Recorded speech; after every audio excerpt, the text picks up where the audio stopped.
for 3 charges: theft of property 60,000 to 250,000, and identity theft of at least 10 counts, and a fraudulent use of a totaling $60,000 to $250,000.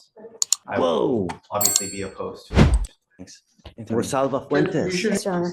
Fuentes, you're charged with assault of a family member. You're facing up to a year in jail and or a $4,000 fine. We're going to do probable cause. You have the right to remain silent. Anything you say can or will be used against you. You have the right to have an attorney present. If you cannot afford one, one will be appointed to you. Yes, Judge. On November 17th, 2024, the officer was dispatched to a residence in Harris County, Texas, in reference to a past assault. The officer made contact with the victim, who stated that he was separated from the defendant and had been staying at a different location for the time being, and that on that day, the defendant, he told the defendant he was going to come by the residence to pick up his firearm. The CW, the complainant, said that while they were inside the residence, the defendant handed him an empty firearm box. However, she was holding the firearm in her hand with a holster. The complainant said the defendant did not threaten with or point the firearm at him, but would not give him the firearm, so he decided to leave, and she blocked him at the front door. The complainant stated that he then decided to leave through the garage, at which time the defendant blocked him again, and the complainant said he was finally able to leave, and then grabbed the firearm from the defendant, who then struck him in the right side of his face with her hand. The complainant informed the officer that he felt pain. Okay. And I think if you said that they were on the outs, right? I apologize. As far as If they were separated. relationship, it's on the outs? Yeah, they were separated. Okay. Ms. Fuentes, I'm going to find that there's probable cause to go forward with your case. There is a protective order that has been issued in this case. I would get to know it. If you do something to violate the protective order, the state can and will file additional charges against you. They'll file a violation of protective order, and then it'll go sideways real quick. I'm ordering you not to have any contact with this person, not to be in possession of weapons. As long as you can abide by these conditions, you and I will be fine. Otherwise, I'm going to lock you up. All I want to do is protect my county, and I'll do it however any means. You understand? Okay. Do you mind filing no contact and no weapons? Yes, sir. What do you do for a living, Ms. Fuentes? Excuse me. What do you do for a living? I'm a provider. I take care of my mom. You do what? I'm a health. So home health care. Yes, sir. And how much money do you make from that? I work 29 hours a week. On average, how much are you making today? Monthly, like 200. Do you have any children? Do you have any other sources of income? Did you want to apply for an appointed lawyer? Yes, sir. Okay. Let me see.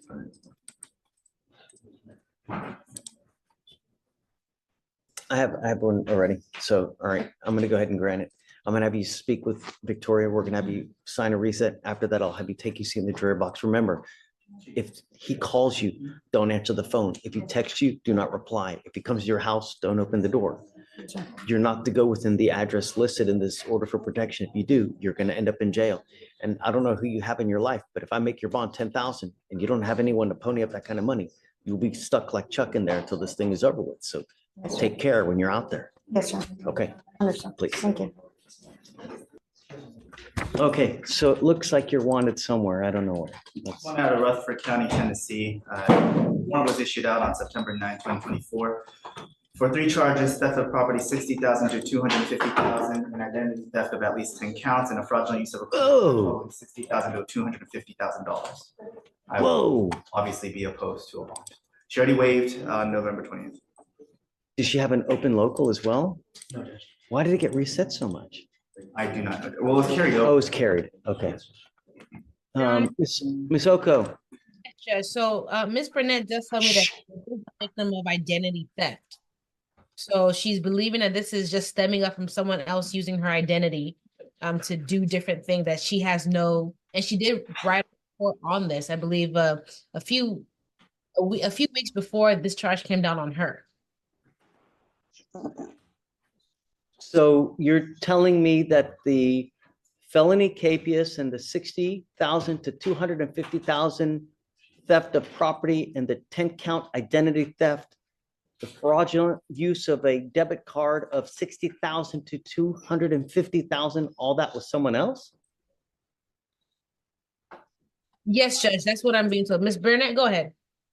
Yes, so last year I already filed a police report against against Cash's bond. He stole my social security number and he used it to open up an electricity bill in my name. And I also have other charges against him regarding burglary of inhabitation. He broke into my house and stole my phone and he stole money from me. And he also put his hands on me. So I'm guessing these charges are from him. I've never been to Tennessee before in my life. How do we verify that? And I've never been to Tennessee. No, well, I mean, the problem is that, you know, a lot of people tell me something, right? When in fact, the sky's blue instead of purple. People come in here, tell me, yeah, the sky's purple. Man, this pig was blue. And what? Pigs are pink. Yeah, man, this pig was blue. You got to believe it. I have proof of being in Houston on those dates, whatever dates they're saying. Okay, so I guess, I mean, I could have you get with the lawyer somehow, you guys. I mean, we've given you a lawyer. She's here to help you out in whatever manner that they can. I would suggest that you guys get together to figure out how. That's a lot of baggage. I mean, that's. Yeah, I was you know, working with the assistant district attorney. We were pressing charges on him. So I didn't know he was out of jail. He was supposed to be in jail still. I mean, I guess I can have you guys talk about it. You've already waived, right? Yes, Judge. Do you know if Tennessee's going to come get her? As far as I know, they are, unless they tell me different from 5 days ago, but So the waiver was sent on the day she signed with the magistrate, so they would have told me. you basically have 9 days left. With the nature of the offenses, they can be done remotely because their identity, the very nature of the offense is that they could be done remotely. And if it was similar to conversion for the theft of property, they could have occurred from here, but the impact in Tennessee. And here's the deal. We give the other jurisdiction 14 days to come get you. You've already been sitting in there and you waived already. So they only have 9 days to come and get you. If they don't come within that time, Harris County releases you. So, but I'll tell you, even if Harris County releases you, that warrant is always going to remain out there until you go back to Tennessee and try to take care of it one way or the other. I don't mind going to Tennessee. I have transportation. I just don't want to remain in custody. I know, no one does, right? But And I was told there was some type of video, so I don't see how it could be electronically done. Also, it is worth noting that I never. we don't know. We're speculating. We don't know. The how. judge told me when I went to court on Wednesday night. What was on video? They said they have a video of me and Cash's bond in Tennessee. Just give me a second, Jake. Okay, I don't get access to any of that. Right here, all we were worried about is identity. Are you Naomi Burnett? And if you are, we establish the identity, that the charges are proper. If so, how do we go forward? A lot of times we let someone bond out if the person is not a danger, right? And we know that they're going to go back.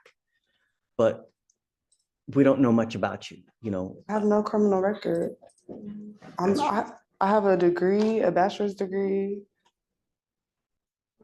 So if it's a matter of verifying the identity, if she's contesting identity, then she can withdraw the waiver and we can go for a governor's warrant. Or I don't think she's contesting identity. She wants a bond, is what she So wants. like I said, with the amount in the offense, with 250,000 on both theft of property and fraudulent use of credit card, and the fact that it's 10, which would be a third degree or second degree felony here, is that I'd be opposed with the sheer amount that is being alleged. Yeah, one of the other things is that the higher level of charges, the more unlikely it is that we're going to give a bond, because the higher likelihood a person has of taking flight and not going back. So I don't know at this time whether I'm comfortable in setting you a bond. Okay. I don't know what connections you have here. I don't know what connections you have there. And the last thing I want to do is lose you, because that's a lot of stuff to answer to. And we want to make sure that, you know, whoever it is that has those charges is able to answer up to those charges. So I also say that I already have a lawyer ready in Tennessee. So what we can do here, what we can do is I can have you talk with Ms. Oko, figure out if there's some way that you can show that it's someone else, right? And if so, then we can talk more. Okay, Okay. but understand that I can't just take your word for it, you know? Understand? But Okay, so even if I let have me, police reports on him for already stealing my identity, I'll let you talk with Ms. Oko, see what you can formulate, craft some kind of plan so that they're satisfied and I'm satisfied, and then we'll go from there. Okay, it's not a no. I mean, it's an uphill battle, but it's not a definite no at this point. Okay, understand? okay, yeah, all right, thanks. Thanks, Shitsum. And you know, just give me a heads up if you have anything, you know, different.